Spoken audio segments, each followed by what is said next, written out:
caso, tipo, quem me disse uma vez foi o Stefan da Caixa Capital, e eu nunca me vou esquecer que ele sempre me disse, quando nós falámos com ele sempre disse: ninguém investe em pontos, as pessoas investem numa linha. Ou seja, tu conheces a pessoa hoje, depois vais conhecer a pessoa daqui a um mês e tu vais ver, se fizeres uma linha do ponto ao outro, onde é que essa linha está aí? Está aí para cima, está aí para baixo, está igual. E isso é uma coisa que eu nunca me esqueço que ele me disse, que é: ninguém vai investir num ponto. Ninguém vai... Mas tu há pouco, João, tiveste a humildade de dizer uma coisa que é: eu não celebrava as rondas de investimento. E eu nunca mais me esqueço, uma vez houve um stories de um brasileiro que eu vi, que ele tinha a startup dele era de CRM. Pipe qualquer coisa, chama-se Pipe qualquer coisa. Não é Pipe Drive, mas era um Pipe qualquer coisa. E ele tinha acabado de fazer uma grande ronda de investimento. Mesmo tipo, estamos a falar já de uma série B, qualquer coisa assim. Sim. E ele tinha dito uma coisa que é: toda a gente me está a dar os parabéns, mas na verdade eu vou-vos explicar o que é que está a acontecer. E o que está a acontecer é que eu acabei de dar percentagem da minha empresa para novos investidores, para poder pagar aos outros investidores. Exato. A quem eu lhes prometi que iria fazer determinada coisa com o dinheiro deles, e eu não consegui fazer essa determinada coisa. E a forma que eu tenho agora de os poder recompensar, pagar, é vender novamente mais posição a outros investidores, a dizer que preciso de mais dinheiro para fazer aquilo que eu prometi aos outros investidores, e que, se tudo correr bem, toda a gente vai ganhar dinheiro e eu vou ser o último a ganhar dinheiro.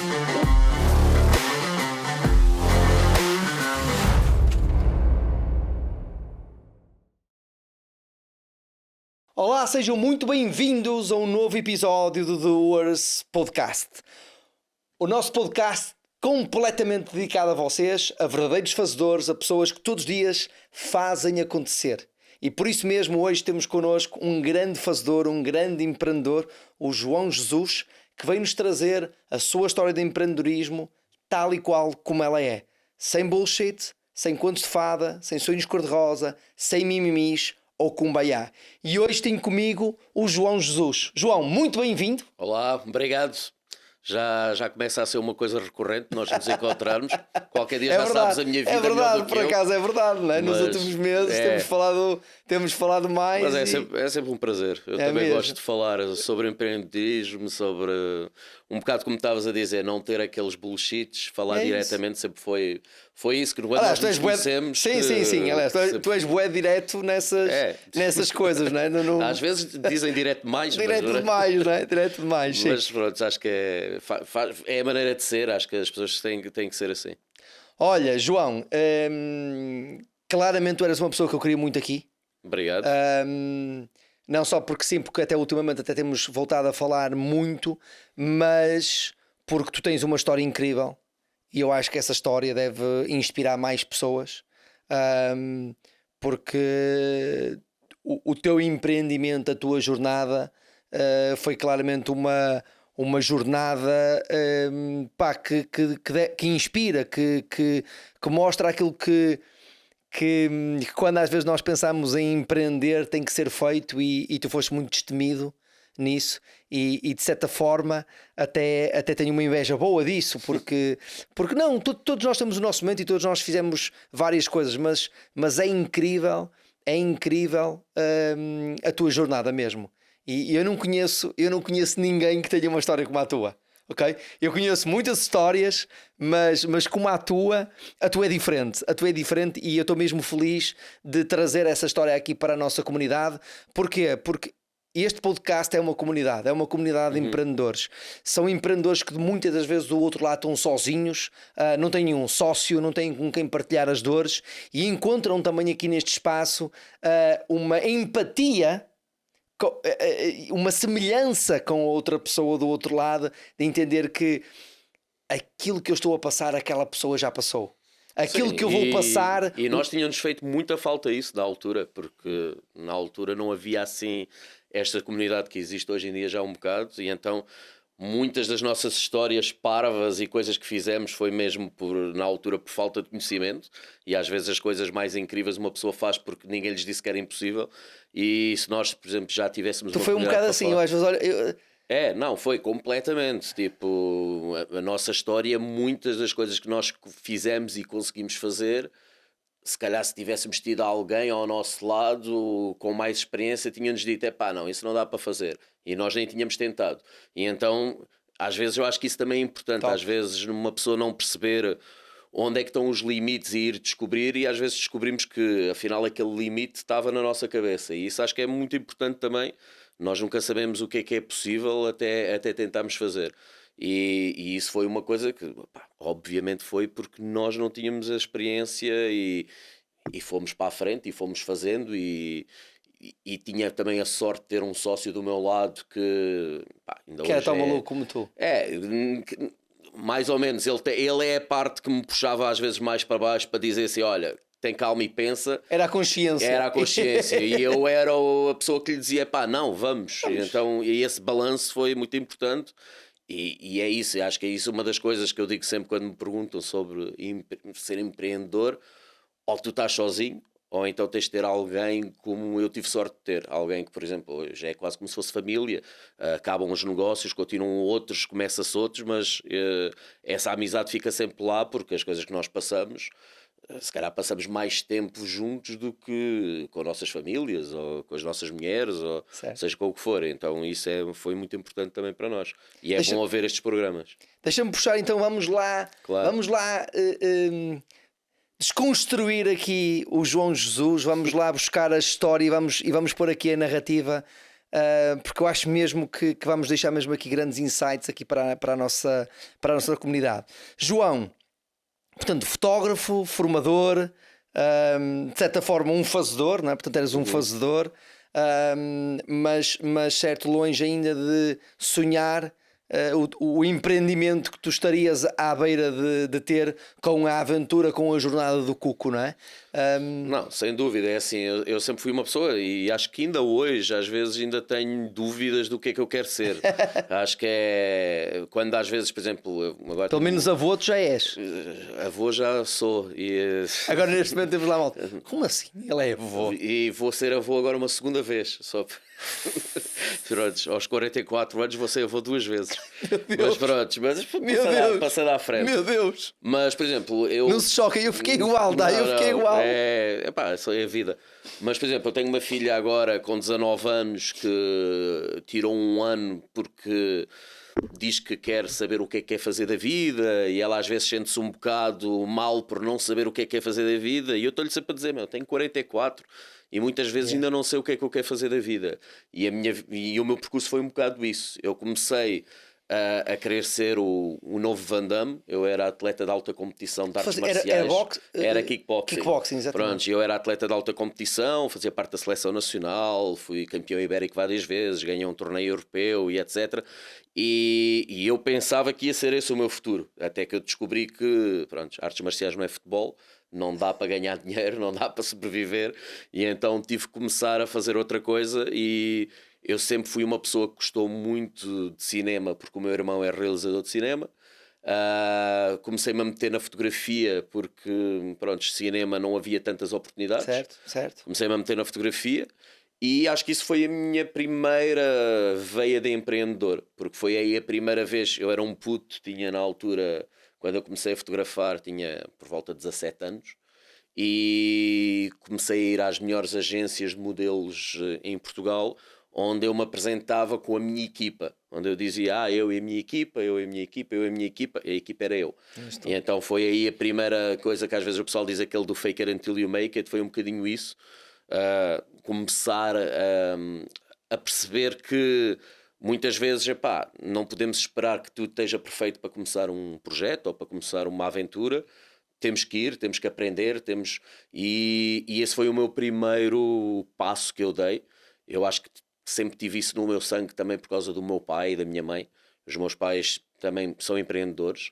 Eles, o meu pai foi para a Inglaterra sem falar uma palavra de inglês e na altura com 1000 escudos no bolso e sem falar uma palavra de inglês. E depois criou várias lojas de roupa, mercado, e deu-se muito bem. E então eu sempre tive essa coisa também de que o meu pai e a minha mãe sempre me disseram: pá, se quiseres fazer alguma coisa, não podes estar à espera que alguém faça por ti. E foi um bocado isso. Tirei um curso de multimédia, comecei-me a dedicar à fotografia, criei um estúdio, fotografei para as melhores publicações do mundo, agências de modelos e etc. E depois com isso comecei também a dar aulas na ETIC, e foi aí que eu conheci o meu sócio, e depois, por uma coisa quase de brincadeira, porque nós na altura estávamos a viver juntos, porque ele precisava de uma casa para viver, eu aluguei-lhe um quarto na minha casa, e quase como brincadeira começamos a falar de várias ideias, e foi aí que tive aquela ideia que foi o meu primeiro passo mais oficial no mundo do empreendedorismo. E foi assim. E foi aquilo que, pá, o Cuco foi não só... eu lembro-me, né, que eu estava a dar os primeiros passos, já existia o Cuco, né? E eu lia tudo sobre vocês, né? Eu tentava entender, tipo, como é que estes gajos conseguiram fazer isto. Eu olhava para aquilo e tentava, pá, eu via o vosso design, e eu tentava sempre, tipo, fogo, um dia que eu tenha, tem que ser assim uma coisa, assim, pá, uau, né? Tipo...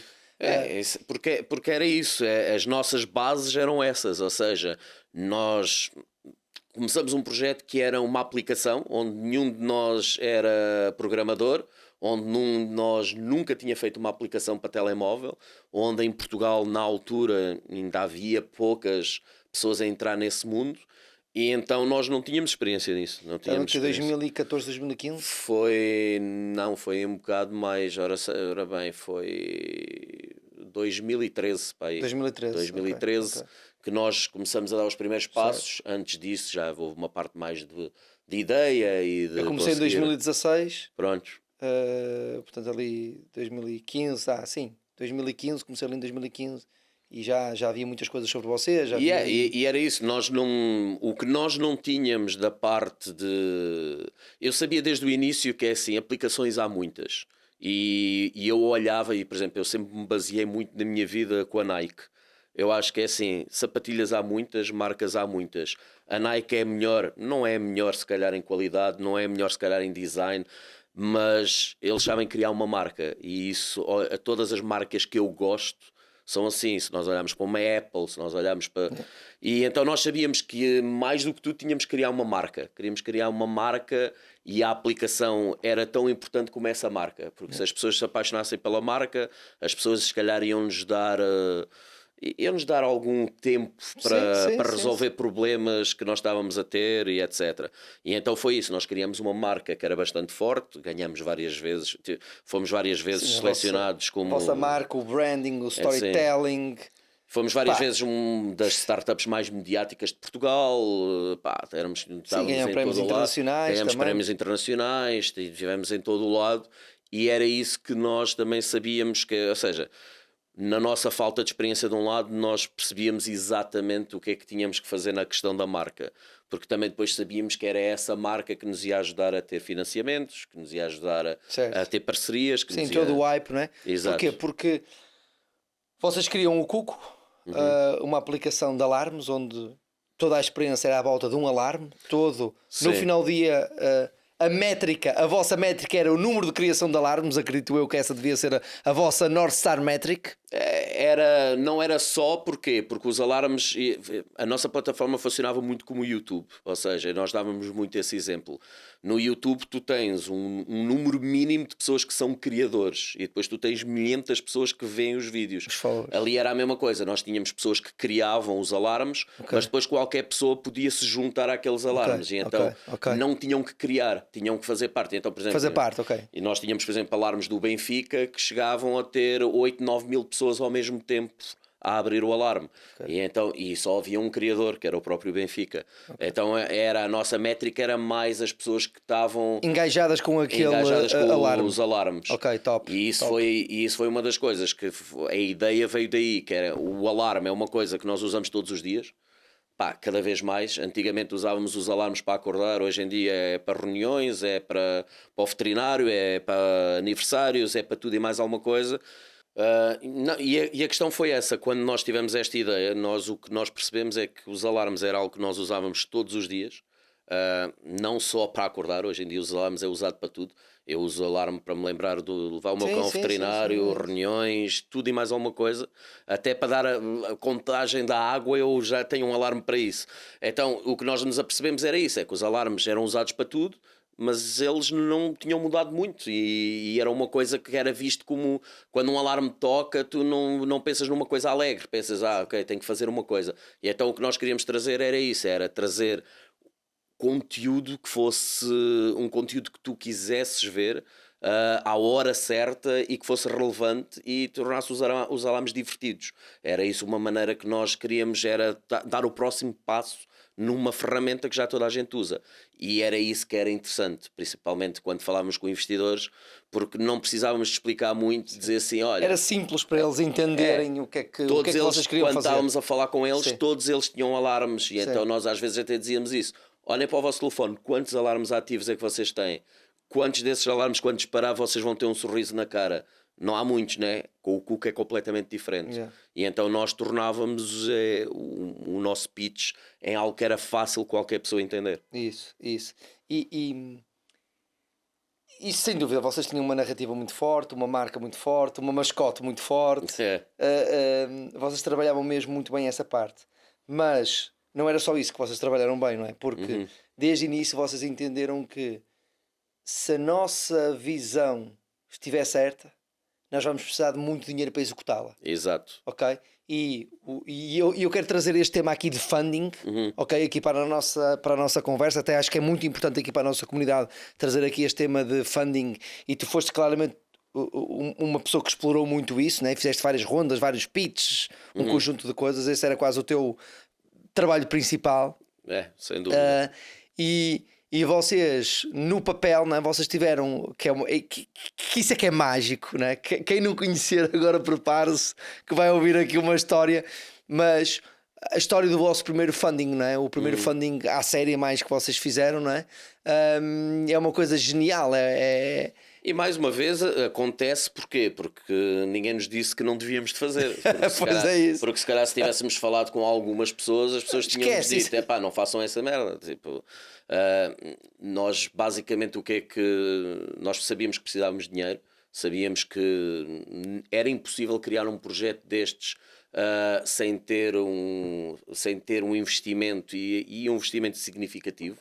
Porque estávamos a falar de uma rede social, apesar de ser alarmes e coisa, estamos a falar de uma rede social e como todos nós sabemos, uma rede social tem que ganhar escala, tipo, ter milhões de utilizadores. É pouco, tem que ser centenas. Sim, mas ter milhões de utilizadores na altura, se calhar até era interessante. Hoje em dia, se não tiver centenas de milhões, é muito difícil depois começar a fazer dinheiro com uma rede social.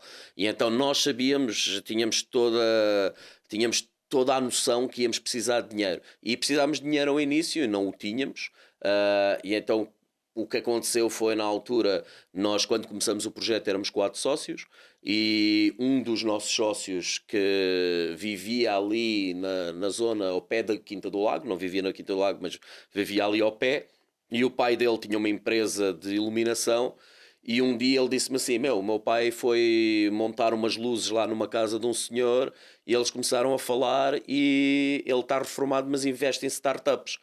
E eu, mais uma vez, naquela inocência de tipo de não perceber que é mal isso, disse assim, então, mas onde é que é a casa? Vamos lá bater à porta. E fomos lá. Ou sou bem isto. Fomos lá, batemos à porta e dissemos assim, olha... O homem ficou um bocado assustado, tipo, na altura. Chegaram lá 4 marmãs. Com essa cara de kickboxer, não é? Chegaram lá 4 marmãs que ele não conhecia de lado nenhum. E eu disse: olha, nós temos uma ideia. Não vamos fazer mal. Não vamos fazer mal, mas nós temos uma ideia e acho que aí foi uma coisa que eu fiz bem. Eu nunca fui lá dizer que eu queria que ele investisse. Eu disse: nós temos uma ideia. E sabemos que você tem experiência em investir em startups e nós gostávamos que contar a ideia e ter o seu feedback. E isso é uma das coisas que eu digo sempre. As pessoas, a ideia de meter o dinheiro na startup tem que vir sempre do investidor. Porque quando nós estamos a tentar pedir o dinheiro, ele automaticamente fica na defensiva. Bom insight. Ele automaticamente fica na defensiva do tipo, estão-me a pedir uma coisa, o que eles querem é dinheiro, eles não querem saber da minha opinião, querem... Então nós nunca falamos coisas, dissemos que queríamos falar, que precisávamos de feedback e sabíamos que tinha alguma experiência, não sei o quê, se ele importava. Foi assim que foi criando-se ali uma dinâmica. Ele começou-nos a fazer perguntas, perguntou-nos: mas você já tem um business plan? Nós nem sabíamos o que era um business plan. Fomos ao Wikipedia ver o que era um business plan, o que é que tinha lá dentro. Começamos tipo... Só mudou do IEP meio. E então basicamente o que é que aconteceu? Tipo, nós dizíamos, fomos sempre honestos, que é outra coisa que eu acho que é importante. Boa. Tipo, perguntaram, tem um business plan? E nós, não. Então, mas tem que ter um business plan. Nós dissemos, ok, nós podemos voltar para a semana. Fomos para casa, fizemos um business plan, voltamos. Ele dizia assim, ok, mas vocês fizeram um estudo de mercado? Não. Fomos para casa, fizemos um estudo de mercado, voltamos. E andamos assim durante vários meses. Peça já tudo, não é? Porque senão já trazemos qualquer listagem. Mas a questão até foi bom que não pedisse logo tudo, porque nós fomos aprendendo, fomos percebendo. E ela avaliou a vossa consistência e a vossa perseverança. E há uma coisa que eu, por acaso, tipo, quem me disse uma vez foi o Stefan da Caixa Capital. E eu nunca me vou esquecer que ele sempre me disse, quando nós falávamos com ele sempre disse: ninguém investe em pontos. As pessoas investem numa linha. Ou seja, tu conheces a pessoa hoje, depois vais conhecer a pessoa daqui a um mês e tu vais ver se fizeres uma linha do ponto ao outro, onde é que essa linha está aí? Está aí para cima? Está aí para baixo? Está igual? E isso é uma coisa que eu nunca me esqueço que ele me disse, que é: ninguém vai investir num ponto. Ninguém vai chegar aqui e tu dizeres, a não ser que sejas o gajo do Twitter que quando fez lá o Jack Dorsey. Sim, quando ele fez o business plan, acho que era para o Stripe, era uma página que dizia só I'm the founder of Twitter. Pronto, e então tu tens ali, mas mesmo isso mostra vários pontos, uma linha que mostra o que é que ele já fez.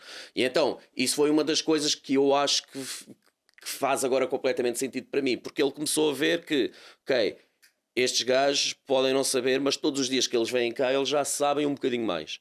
Eles já... E nunca me disseram assim, não vou fazer isso dá muito trabalho. E outra coisa foi, também nunca falhamos uma coisa. Nós dissemos que podemos vir cá para a semana. E nós estávamos lá para a semana com aquilo que ele nos tinha pedido. Tivéssemos trabalhado dia e noite, porque todos tínhamos, ou estávamos a trabalhar, ou tínhamos universidades e coisa que era no caso do meu sócio. Mas nós nunca falhamos com uma única vez que dissemos que fomos lá. E então isto foi durante vários meses, todos os dias, todas as semanas, todos os fins de semana nós estávamos lá a apresentar. E então isso fez com que ele chegasse ao pé de nós e dissesse assim, ok, e quanto é que vocês vão precisar para pôr isto a andar? E nós dissemos, olha, não sabemos muito bem, porque nós não somos developers, não sabemos, mas para a semana nós já dizemos. Então começamos à procura de empresas para nos criar, para desenvolver. Pode ser uma app. Tenho muita pena dizer isto, mas em Portugal, às vezes custa-me ter que dizer isto, mas em Portugal as pessoas, a não ser que alguém chegue lá com o dinheiro em cima da mesa, as pessoas muitas vezes não estão para estar a fazer orçamentos. Então nós pedimos vários orçamentos em empresas em Portugal. A que levou menos tempo, demorou-nos um mês para dar o orçamento. E houve outra que eu tenho que agradecer, porque houve outra empresa que me perguntou na cara se valia a pena estar a fazer o orçamento, porque que ele ia ficar uma coisa cara e de certeza absoluta que nós não íamos conseguir o investimento. E aquilo fez-me pensar assim, eu nunca na minha vida fiquei parado à espera que alguém me tivesse que dar uma resposta. Então vou a outros sítios. Então comecei a ver na internet quais é que eram as melhores empresas do mundo em termos de development. Encontrei uma empresa nos Estados Unidos, tinha ganho vários prémios, tinha começado várias startups e etc. E entrei em contacto com eles e comecei a falar com eles, pedi um orçamento, eu tinha um orçamento no dia a seguir. No dia a seguir eu tinha um orçamento. O orçamento que levou um mês parecia uma lista de merceeiro, onde dizia, development, isto, coisa, preço. Estes gajos tinham um dossiê de 20 páginas onde dizia exatamente o que é que ia ser feito, quais eram as linguagens que ia ser feito e porquê, onde é que o dinheiro ia ser posto, blá blá blá. E eu tinha um orçamento no dia a seguir assim. Comecei a achar que aquele era o caminho e então foi aí que eu falei com eles e disse assim, ok, mas é assim, eu não vou na altura o orçamento que eu tinha chegava perto dos 100 mil euros. Okay. E eu disse, pá, eu não vos vou mandar 100 mil euros sem vos conhecer. E então é assim, eu vou-me pôr num avião e eu vou aí aos Estados Unidos para conhecer.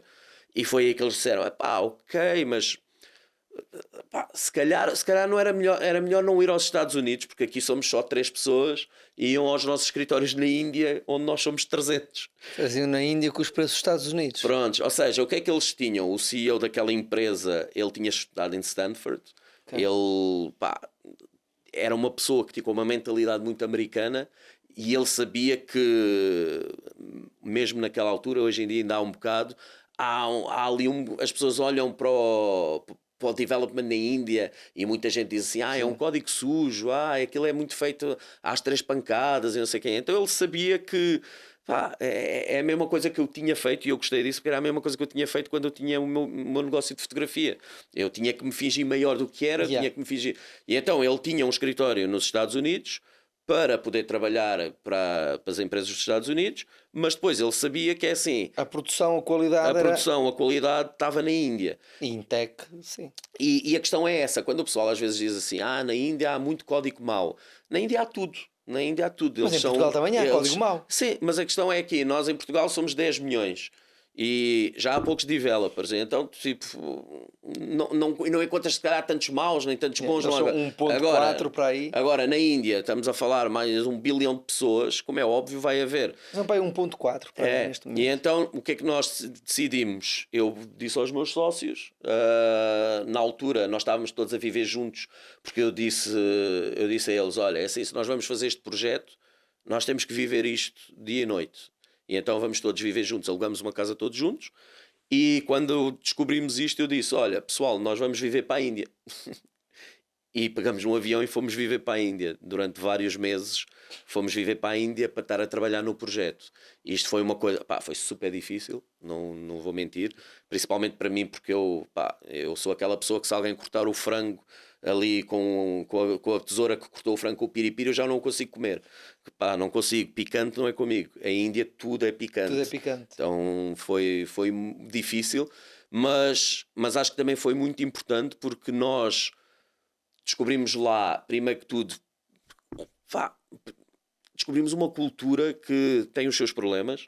Eles são muito yes sir, ou seja, tipo, se tu, por exemplo, pedes alguma coisa, eles sabem que está errado, mas tu és o patrão, eles vão fazer a mesma. Okay. E então isso foi uma das coisas que foi difícil para mim, porque eu gosto que as pessoas discutam comigo. Eu não gosto que as pessoas me digam que sim a tudo. Sim. E então nós fomos para lá, desenvolvemos a aplicação, tivemos lá durante muito tempo, fizemos muitos erros. Se eu soubesse o que sei hoje, não... tinha poupado se calhar metade do dinheiro que eu gastei, porque fizemos muitos erros, muito com aquela coisa também do medo que nos vão roubar a ideia. Sim, etc. todos nós já coisas. Mas foi uma experiência incrível e então conseguimos ter a nossa primeira aplicação. Os nossos investidores começaram por meter algo que, mesmo hoje em dia, estamos a falar de... a Libra estava muito forte. Eles meteram 125 mil libras cada um, ou seja, estamos a falar de 250 mil libras. Sim, se calhar hoje na altura para 1.30, 1.40. Estava muito nessa forte. Altura, sim, estava. E então estamos que a altura falar... que foi que tu tiveste o investimento, esse primeiro investimento, que é 2016, 2015? Foi em 2015, se não me engano. Devia estar para aí. Eu nessa altura já estava em Inglaterra. Não, foi antes do Brexit. Então, por exemplo, nós... Quando o Brexit aconteceu, eu deitei-me e quando acordei no dia a seguir nós tínhamos perdido para aí 40 ou 50 mil euros por causa do Brexit. Ele veio para aí de 1,30 para aí para 1,11, 1,9. E então foi uma queda assim gigantesca. Mas então nós tivemos um investimento que foi em vários tranches e mais uma vez uma das coisas que eu também... posso dizer que acho que fiz mais ninguém e já falei com muitos empreendedores e as pessoas dizem, tu és maluco. Eu dava relatórios semanais aos meus investidores. Todas as semanas eles tinham um relatório, acontecesse o que acontecesse, fosse bom, fosse mau, todas as semanas eles tinham um relatório meu. E então isso acho que também foi outra coisa que fez com que eles... Transparência com os sócios, transparência com quem eventualmente estava a meter lá o dinheirinho, não é? Sim, e transparência também de tipo mesmo... Normalmente acho que há sempre aquela coisa de... aconteceu uma coisa boa, vamos telefonar aqui aos investidores e dizer-lhes aconteceu uma coisa má, não vamos atender o telefone. Não, nós fazíamos muita questão que era de saber, eles saberem, e isso foi muito importante, era eles saberem também que tinham um input. Que tinham ali alguma coisa que nós os víamos como verdadeiros sócios, parte da empresa. Sim. Porque muitas vezes as pessoas veem os investidores quase como é o dinheiro e não querem saber de mais nada e têm ideias muito fechadas e querem decidir tudo. E isso acho que foi uma coisa, é assim, nós quando tínhamos as nossas ideias e acreditávamos, nós defendíamos e eu sempre fui do tipo, é assim... se correr mal, eu estou completamente aberto a tomar responsabilidade, não há problema absolutamente nenhum. Agora, eu não vou deixar de fazer alguma coisa que acredito muito, a não ser que me expliquem o porquê e eu compreenda.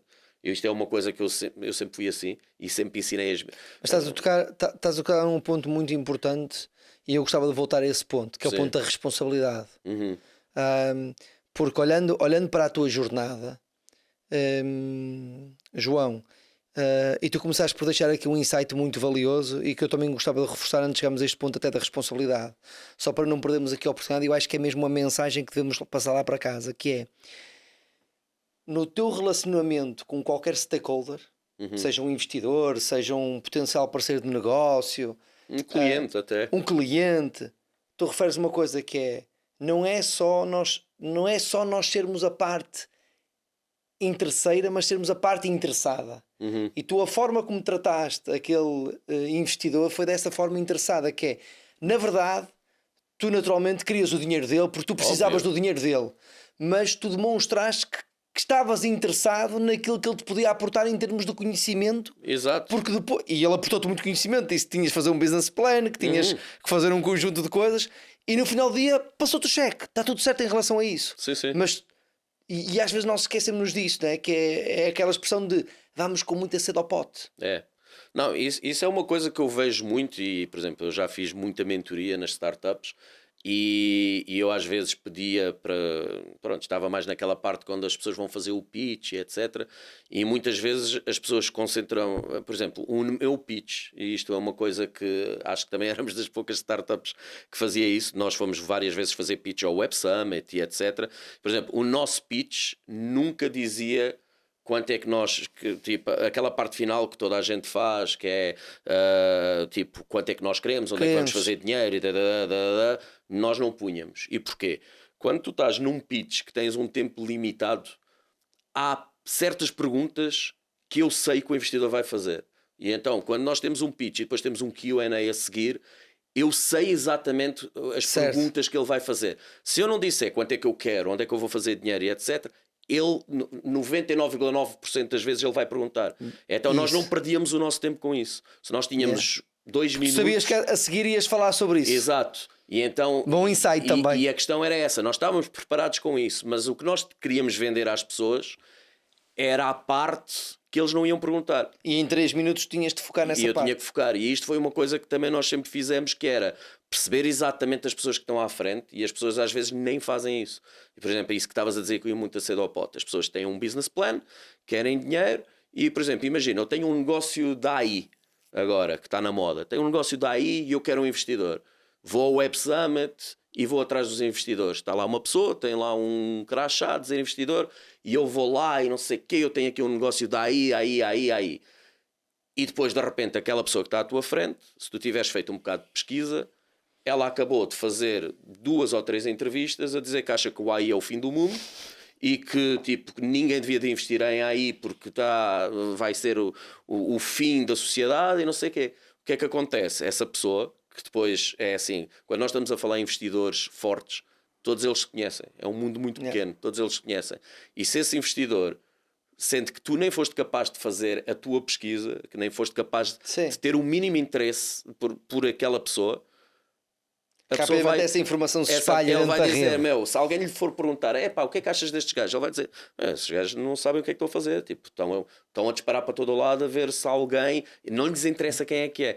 Então, por exemplo, isso é uma das coisas... Mas isso aconteceu? Em algum momento tu sentiste que... Não, isso não, porque tu tinhas essa consciência e ias preparado. Mas tu sentias que...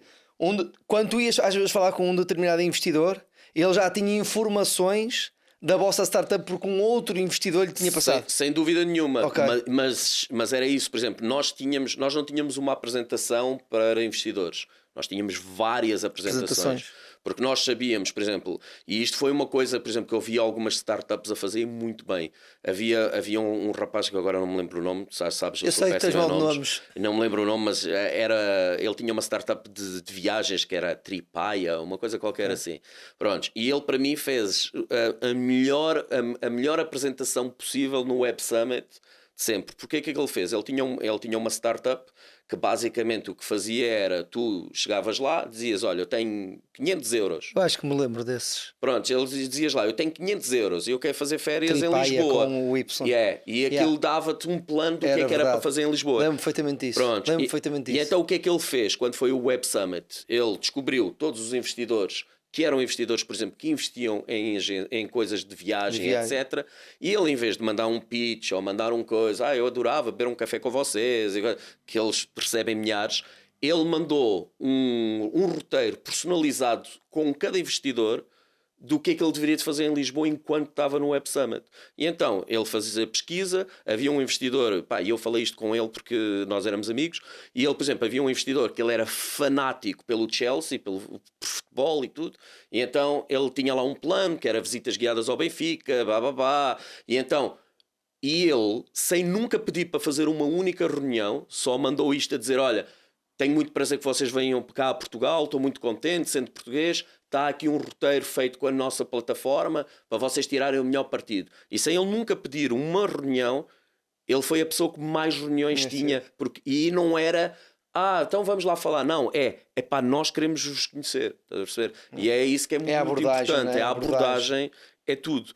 Porque tu tens que sentir, isto é aquela coisa, aquela pessoa tem que sentir, é ela que quer falar contigo. E isso é uma coisa que às vezes é complicado. Tu fazeres, aquela pessoa tem que vir. E, por exemplo, eu tenho uma história super engraçada com o Stefan que aconteceu. E na altura ele estava à frente da Caixa Capital e era tipo, quando alguém falava em investidores em Portugal, era ele. E mais uma vez. Mas ainda hoje com ainda hoje, sem dúvida, é assim. Se alguém quiser, tem que ser com ele. Mas na altura ele era assim. Claro. E eu, mais uma vez, por ignorância, eu não o conhecia. E eu nunca me vou esquecer disto, porque ele, se calhar, e eu já lhe contei isto uma vez depois, porque fui aberto com ele mais tarde, porque tivemos até uma relação porreira. E nós estávamos na Viena da Áustria, num evento onde nós estávamos a participar. Tinha sido o nosso primeiro evento, ou seja, não era o primeiro, era o segundo. Era o segundo evento que eu ia falar em palco, que eu ia fazer um pitch em palco. Eu estava super nervoso, porque aquilo tinha milhares de pessoas lá, estava super nervoso. E antes de entrar no palco, veio uma pessoa falar comigo, disse que gostava de falar muito comigo. Eu queria falar muito com vocês, e eu disse, agora não posso, desculpa lá, não tenho tempo, vou ter que fazer um pitch agora, não sei o quê. E ele disse, então se calhar depois do pitch, não sei o quê. Eu fui fazer o pitch, nós ganhamos o nosso pitch, porque aquilo era tipo combates, tinha rondas, não sei o quê. Nós ganhamos o nosso pitch, eu fiquei todo doido. Nem mais me lembrei que tinha falado. Nem passavas na porta. Já nem mais me lembrei que tinha que falar com ele. Fui-me embora, no dia a seguir fui lá e tinha outro round. No dia a seguir já estava outra vez preocupado com o pitch. Ele voltou lá e eu mais uma vez, não posso agora, não sei o quê. E essa pessoa era o Stefan, que tinha ido várias vezes tentar falar comigo. E eu acho que isso, por exemplo... Ainda por cima era português. Era isso, era português e queria falar coisas, porque éramos uma startup portuguesa. E tu a pensar, bem aqui este Tuga não agora. Havia lá nenhuma Eu aqui no estrangeiro e este Tuga que é ocupar tempo. E eu estava super nervoso e super coisa, então tive sempre, até que depois ele apresentou-se E mesmo quando ele se apresentou, para mim não me dizia nada. Tipo, eu estou à frente da Caixa Capital, eu sei que mas na altura não sabia nada de tipo disso. Eu estava focado sempre no estrangeiro, porque sabia que também... Sim, tinha o Go Global para ti era coisa, ou seja, nem nunca tinha pensado... Não havia outra forma. E acho que isso foi uma coisa que acabou por ser positiva da coisa, porque normalmente, se calhar, estava tudo a tentar lhe vender coisas e eu não estava. Eu estava tipo a tentar e começamos a falar, normal, tipo coisa, e então houve sempre ali uma relação. E isso foi uma coisa que às vezes é isso, as pessoas quando estão tão preocupadas, e eu digo, eu tenho muito esta conversa com a minha filha, que quando tu te focas no objetivo final, tipo, e o teu objetivo é ou seres rico, ou seres famoso, ou seja o que for, e não estás focado no trabalho que tens que fazer para chegar lá, muitas vezes tipo, tu perdes-te no caminho. Tipo, tu tens que estar focado que o objetivo, ok, é aquele, tu sabes quais são os teus objetivos, mas tens de focar que tens que estar disposto agora a fazer isto, isto. E isso é uma coisa que muita gente não está. E tipo, principalmente, e isso é uma das coisas que eu também luto muito para as pessoas perceberem. E tu, se calhar, nunca sentiste isso porque eu sei que tu nunca tiveste investimento de fora. As pessoas acham que as pessoas celebram quando têm um funding e vêm nos jornais todos o maior funding alguma vez de uma startup em Portugal, e o pessoal celebra e toda a gente lhe dá os parabéns, eu sei o quê. O dia que todos os dias que eu recebi investimento foram dos dias mais difíceis da minha vida. Porquê? Porque era a pressão que tinha estado em cima de mim agora, porque aquele dinheiro não era meu. Uma coisa é quando o dinheiro é teu, e isso é uma coisa, mais uma vez, que vem se calhar dos meus pais, aquele dinheiro não era meu, aquele dinheiro ali não era meu, nunca vi aquele dinheiro como meu. Ou seja, quando o pessoal dizia assim, recebeste agora 1 milhão e tal de investimento na tua startup, agora é que estás bem, agora coisa, ainda não compraste um carro novo, não pagavas o jantar logo, coisas assim. E para mim não, para mim aqueles momentos, e acho que é isso que é muito importante, quando entram esses investimentos, é a pressão que de repente tu tens de fazer com que aquilo funcione. E então, por exemplo, para mim, essa parte dos sonhos cor-de-rosa que tu há bocado ao princípio estavas a falar, existe muito essa coisa dos sonhos cor-de-rosa, do dinheiro, sim, e contos de fada, ou conto de fada do unicórnio, neste caso é o unicórnio, não é? Mas o unicórnio é isso, o unicórnio não vale nada, estás a perceber? Isso é coisas que as pessoas não existe. Não, melhor um burro para puxar a carroça do que um unicórnio. Não, porque a questão é essa, não existem, e nós se calhar há uns tempos atrás havia essa ideia que aquela empresa é grande demais para falhar. Aquela empresa é grande demais para cair. Nunca vai cair. Hoje em dia não há empresa nenhuma no mundo que, sim, nós temos vários casos na história. Eu, por acaso, às vezes, quando falávamos dos unicórnios, eu dizia mais que nós éramos uma startup camelo. Okay? Porque éramos capazes de fazer longas travessias no deserto com poucas reservas, com pouca reserva, não é? Não, mas isso é muito com pouco dinheiro, não é? Mas isso é muito importante. João, e nós falámos várias vezes sobre isto, sabes bem a nossa história, o nosso funding, o nosso investimento foram 50 mil euros. Não é? 50 mil euros de 2 sócios que não são VCs puros, não é?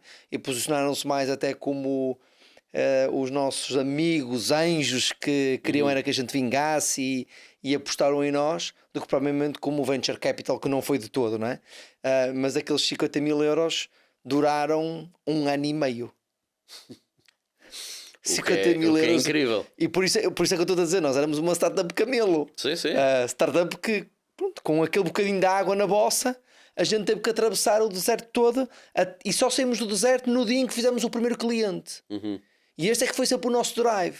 E nós passamos o deserto e apareceram várias miragens à nossa frente. As miragens eram as coisas que nos desviavam daquele caminho, mais uma feature, mais uma outra plataforma que podíamos estar a criar, um conjunto de coisas, e nós éramos aquela startup camelo, aquele camelo que continuava ali, devagarinho, sempre a fazer o caminho, com pouca água ainda na bossa, não é? E eu acho que foi isso que, de certa forma, e não é o errado nem o certo, foi o nosso caminho. Não, mas nunca fomos uma startup unicórnio. Há pouco aquilo que tu disseste, né? Que é tipo, as startups as 100 mais mediáticas em Portugal, as 10 mais. Nós sabemos muitas das vezes como é que esse top é feito, não é feito, é pago para ser feito. E na verdade, nós fomos uma startup também dessa era, né? 2016 mais 2017, né?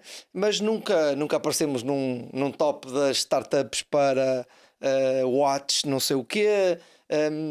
Porque nunca fomos a startup que nasceu para ser unicórnio. Nós fomos a startup que nasceu para ser camelo. Não é? E na verdade, e era isso que eu queria puxar aqui um bocadinho contigo, até porque o tempo está a passar demasiado rápido. Okay. A conversa está boa e o tempo passa, daqui a pouco são 7 da manhã e nós ainda aqui. Mas o que eu queria, porque tu escolheste um determinado caminho, e há pouco aquilo que eu estava a te dizer, que de certa forma até senti uma inveja boa, porque eu não fui capaz de fazer esse caminho. Eu não sei se de forma consciente, inconsciente, não foi uma opção diferente, e não fiz esse caminho do funding porque me gerou sempre desconforto isso. Isso gerava-me desconforto. E tu disseste uma coisa muito importante, foi aquela questão de vindo dos nossos pais, não é? O de cuidar com o dinheiro dos outros, um conjunto de coisas às vezes estão associadas às nossas crenças financeiras, claro, que nos limitam depois na hora de recebermos dinheiro. E tu recebeste muito dinheiro, não é? Ao todo, quanto é que a Cuco teve de investimento? Mais de 1,5 milhão de... Mais de 1,5 milhão de... Mais de 1,5 milhão de euros, e é aquilo que eu estava a dizer, e se nós formos aplicar aquilo à taxa que a Libra estava, sim, porque o nosso investimento foi... E se metes agora a inflação, etc. Pronto, o nosso investimento foi sempre, a maior parte dele foi em Libras, então... Mas o primeiro investimento que tu tiveste foi já de quanto? Já tinha sido de 700? O nosso primeiro investimento que tivemos foi 250 mil libras. Okay. Foi para o nosso primeiro. Depois, os investidores que fizeram esse investimento fizeram um reforço de mais 400. Ok. Ou seja, eu estou de 650 libras, mais ou menos 700 e tal mil euros, não é? E depois fomos tendo mais investimentos ao longo do tempo, mas era aquilo, eu sabia exatamente, olhando para... Nunca nenhuma empresa de social media, ou seja, que estamos a falar assim, olhando para TikToks, Instagrams, Facebooks e etc., não existe nenhum caso que eles tenham conseguido chegar a um nível que nós queríamos chegar sem funding. Claramente. Não havia. Ou seja, há certos negócios que o dinheiro atrapalha. Claramente. E eu digo-te uma coisa, se calhar se tivéssemos tido menos dinheiro, se calhar tínhamos cometido menos erros. Sim, mas imagina, nós tínhamos que crescer rápido. Porque não havia no teu negócio não havia outra forma. Não havia outra forma. Ao contrário do meu. Porque aqui a questão era essa. Nós, tipo, os investidores, muitas vezes, a única coisa que eles queriam saber é qual é a velocidade que vocês estão a crescer. Porque no teu negócio é quem chega primeiro. Era exatamente isso. E nós sabíamos que... The winner, take it all. E nós sabíamos exatamente isso. Que nós, por exemplo, todos os casos olhava para isso. Por exemplo, se nós olharmos para um Snapchat, se olharmos para um Instagram, se olharmos para isso... O Facebook talvez tenha sido daqueles primeiros, não é? Porque foi antes do Twitter. Mas mesmo o Facebook teve que ter um investimento para poder ganhar a escala. E o Facebook demorou 4 anos... para encontrar um modelo de negócio. Só quando entrou lá, não sei o que, Sandberg, que é COO. Sim, mas isso é outra coisa que na altura... Ele não tinha modelo de negócio. Na altura... Era só queimar dinheiro. Sim, mas na altura que nós também começamos, isso era muita filosofia, que é, vamos arranjar os utilizadores, quando tivermos os utilizadores, nós logo pensamos como é que se ganha dinheiro com eles. Nós, por acaso, não tínhamos isso porque o meu background vinha de publicidade e marketing, o meu sócio também. Então, nós, desde o início, e acho que isso foi outra coisa, por exemplo, nós sabíamos exatamente onde é que íamos ganhar dinheiro. Nós sabíamos exatamente onde é que estava o grande segredo, o secret sauce da nossa aplicação. E isso era uma coisa que também nos diferenciava das outras pessoas que trabalhavam, porque nós víamos muito pitch que eles perguntavam... E qual era? Basicamente é assim, nós tínhamos uma coisa que ainda ninguém tem agora, que é, enquanto todas as outras redes sociais focam-se muito em tudo o que tu estás a fazer ou fizeste no passado, a nossa rede social focava-se no que tu ias fazer no futuro. E então, quando nós estamos a falar em termos de publicidade, em termos de dados, em termos de conseguir chegar a um cliente ainda antes dele ter a necessidade de comprar algo e tu já conseguiste fazer a publicidade, tem uma força completamente diferente. Porque, por exemplo, imagina... Tu metes uma fotografia no Facebook porque tiveste férias em Paris e etc. O algoritmo vai perceber que tu estiveste em Paris.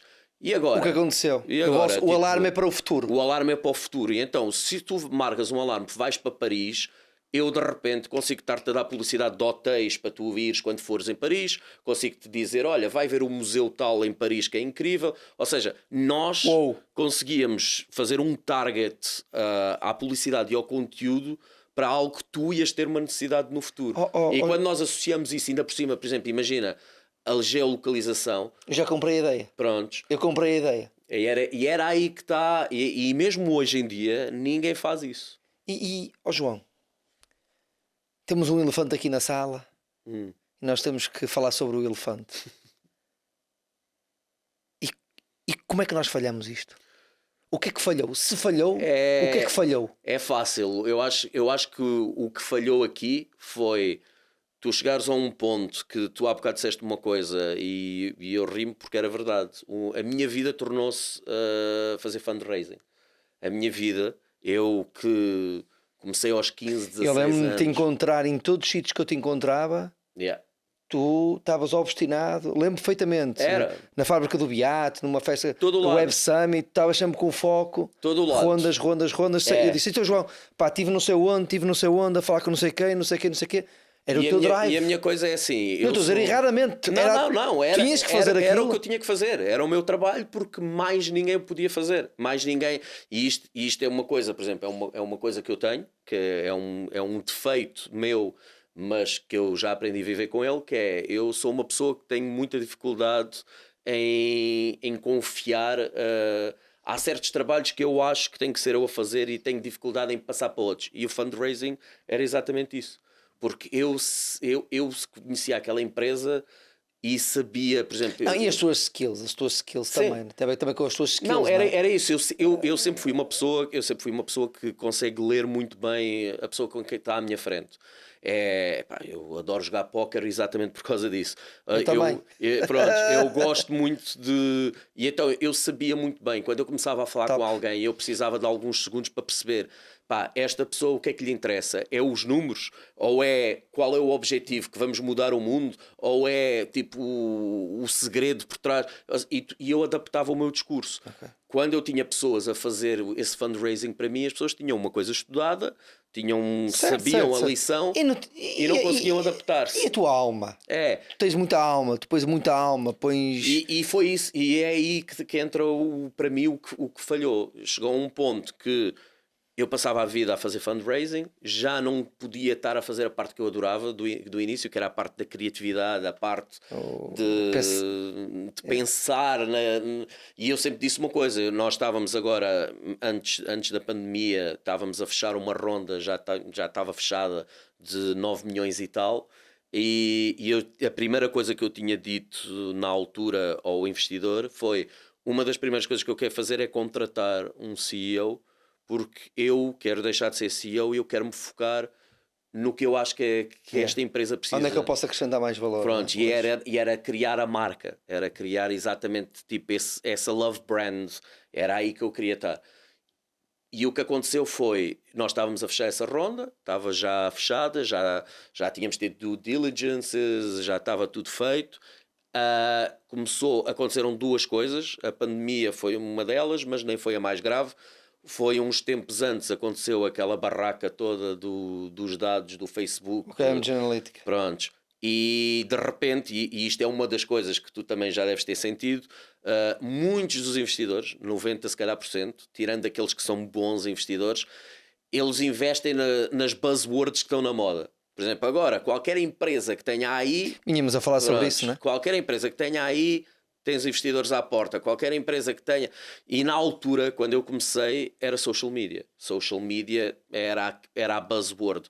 Quando aconteceu essa coisa, a social media tornou-se o oposto. Ninguém se queria envolver com a social media. Porquê? Porque de repente tu ias envolver-te numa empresa que no dia a seguir estavas envolvida num escândalo gigante e que tu, sendo investidor, ias ter parte disso. E então tornou-se uma coisa que... tornou-se muito difícil, os investidores que eu tinha decidiu, não, vamos esperar um bocado, não vamos por agora e etc. E eu cheguei a um ponto que disse, ok, então se vamos esperar um bocado, ainda por cima vai haver a pandemia, eu preciso ter um break, eu preciso de coisas, então eu vou fazer outras coisas ao mesmo tempo que faço isto. E comecei-me a envolver na parte da criatividade outra vez, fiquei diretor criativo de uma das maiores agências do mundo, que tinha clientes como Nike, Amazon, Netflix, etc. E eu de repente comecei a fazer aquilo que eu gostava e comecei a perder se calhar aquele drive pelo cuco de ser capaz de levar a cacetada, cair, levantar-me,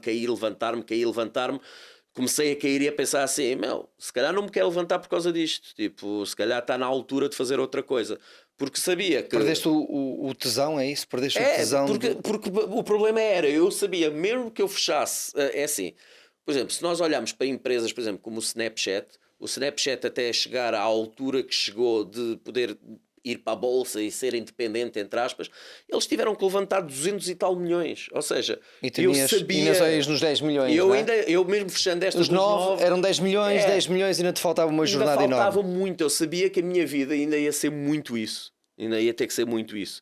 E pronto, e foi aí que começou, tipo... Vai haver um próximo Cuco na tua vida? É assim, nós... Ainda há espaço para um novo Cuco? Não, sem dúvida nenhuma, porque acho que é assim, se calhar não vai ser o Cuco... Não. Quando digo novo Cuco não é... Não, é assim... Vai haver um novo Cuco em termos de visão, em termos de sonho, em termos de dimensão daquilo que tu queres. Tu vês-te hoje ainda a voltar a fazer essa jornada toda? Eu vejo-me hoje a fazer essa jornada, mas se calhar a escolher uma jornada que esteja mais nas minhas mãos. Ou seja, que eu não esteja tão dependente de ter que ter investimento. Que eu possa, se calhar, ter uma coisa que eu possa crescê-la aos poucos e que de repente até pode se tornar uma coisa gigante. Mas que eu tenha mais controle, ou seja... Mais bootstrapping no início? E que eu tenha, tipo, que eu saiba que arranjo clientes, esses clientes metem dinheiro e eu não preciso estar a ir a um investidor. O dinheiro bom. Ou seja, criar ali um negócio que seja autossustentável. Por acaso tocas nessa parte, e só para terminar, eu tenho sempre, e eu digo isto algumas vezes, há 4 tipos de dinheiro. Há o teu dinheiro, que é aquele dinheiro que tu tens no bolso, é aquele dinheiro que vem das tuas poupanças, o dinheiro que herdaste, o dinheiro, whatever, é o teu dinheiro. Que esse dinheiro normalmente teve um custo. Qual é esse custo? Foi o custo do teu tempo. Depois tens o dinheiro do banco, ok? E esse dinheiro do banco normalmente também tem um custo. É o custo dos juros, não é? Portanto, vais ao banco buscar dinheiro, pagas uns juros. Tens o dinheiro dos investidores, e o custo é equity do teu negócio, não é? Portanto, vais lá buscar dinheiro, dás equity. E depois há o melhor dinheiro do mundo. E o melhor dinheiro do mundo é o dinheiro dos clientes. Que é, tu entregas valor, recebes euros, recebes dólares, recebes libras. E é aí que eu gosto de me focar. Sim, é esse o dinheiro. Naturalmente que vais num ritmo diferente, com propósitos diferentes, e não podes ambicionar construir o próximo Facebook do dia para a noite. Não, mas este é o melhor dinheiro do mundo. Não, sim, e eu dizia-te mais, eu ainda vejo mais um dinheiro que tu podes pôr aí, que é aquele dinheiro que não existe, que é aquele dinheiro falso, que é um dinheiro de ilusão, que é aquele dinheiro que é das avaliações dos unicórnios. Aquele dinheiro não existe. Sim. Quando uma pessoa diz é dinheiro de VC, por exemplo, nós tivemos 1,5 milhão de euros de investimento. Mas com a startup avaliada em quanto? Com a startup avaliada, a nossa última ronda estava avaliada em 40 milhões. A nossa startup não valia 40 milhões. Mas tinha o potencial de valer muito mais no futuro. Mas, por exemplo, é isso. E quando saíam notícias e dizia startup avaliada em 40 milhões, ou quando saem estas notícias do unicórnio, e as pessoas tipo, que não estão no meio, muitas vezes pensam assim, aqueles gajos têm 40 milhões no banco. Não tens 40 milhões no banco. Não tens, aquele dinheiro não existe. Mas tu há pouco, João, tiveste a humildade de dizer uma coisa que era: eu não celebrava as rondas de investimento. E eu nunca mais me esqueço, uma vez houve um stories de um brasileiro que eu vi, que ele tinha a startup dele era de CRM, Pipe qualquer coisa, chama-se Pipe qualquer coisa, não é Pipe Drive, mas era um Pipe qualquer coisa. E ele tinha acabado de fazer uma grande ronda de investimento, mesmo tipo, estamos a falar já de uma série B, qualquer coisa assim. Sim. E ele tinha dito uma coisa que é: toda a gente me está a dar os parabéns, mas na verdade eu vou-vos explicar o que é que está a acontecer. E o que está a acontecer é que eu acabei de dar percentagem da minha empresa para novos investidores, para poder pagar aos outros investidores. Exato. A quem eu lhes prometi que iria fazer determinada coisa com o dinheiro deles, e eu não consegui fazer essa determinada coisa. E a forma que eu tenho agora de os poder recompensar, pagar, é vender novamente mais posição a outros investidores, a dizer que preciso de mais dinheiro para fazer aquilo que eu prometi aos outros investidores, e que se tudo correr bem, toda a gente vai ganhar dinheiro e eu vou ser o último a ganhar dinheiro. Não, eu vou ser o último a receber dinheiro. Mas é exatamente isso. Mas isso é uma das coisas que é forte. As pessoas não percebem. porque a única coisa para nós, quando nós estamos a levantar dinheiro, é exatamente isso. É sinal que, estamos com a corda ao pescoço, estamos a precisar, porque ninguém vai levantar rondas.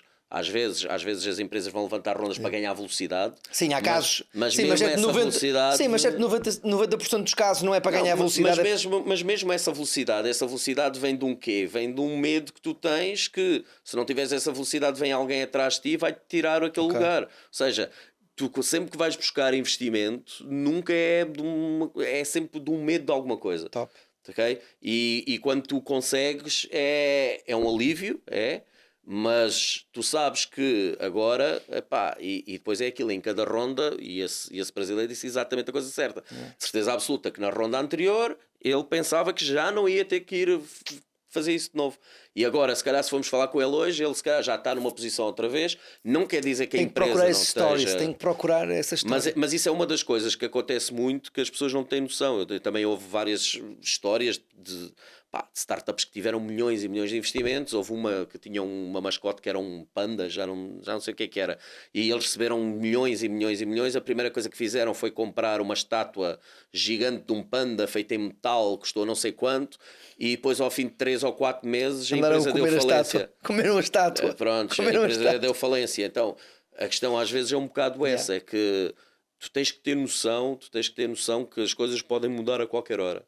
E isto é uma das coisas. E não é só uma questão de dinheiro, o dinheiro não garante nada, não é? O dinheiro não garante nada. A questão é essa, tipo, tu tens montes de startups que durante muito tempo tiveram sempre ali sem conseguir fazer negócio e de repente, por alguma coisa, e nós vemos, por exemplo, o caso da Remote em Portugal, que de repente tornou-se um unicórnio do dia para a noite.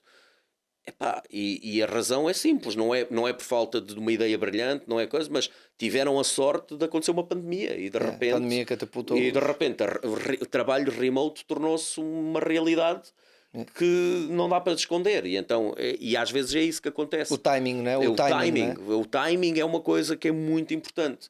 Tu podes ter a melhor ideia do mundo, tu podes ter a melhor equipa do mundo, podes ter também tudo. Mas se as coisas todas não alinharem, e isso é uma coisa que às vezes não há humildade... Mas tu achas que o timing do Cuco não era aquele? O timing do Cuco, não, nós tivemos uma coisa que eu acho que ainda hoje eu bato nisso. Nós, para termos feito o Cuco sucesso, eu tinha que ter feito uma coisa que na altura eu não estava disposto a fazer, que era, eu tinha que ter vivido para os Estados Unidos. Porque é assim, uma das coisas que eu tive esta conversa muitas vezes com where shit happens. Eu tive esta conversa muitas vezes com o Gonçalo da ProdSmart. Sim. Prontos. E na altura, e ele também é uma pessoa incrível e vendeu a empresa dele para a AutoCAD e não sei o quê. E nós sempre tivemos esta conversa, que é assim, dá para fazer em Portugal coisas? Dá, claro que dá. Mas há certos negócios que...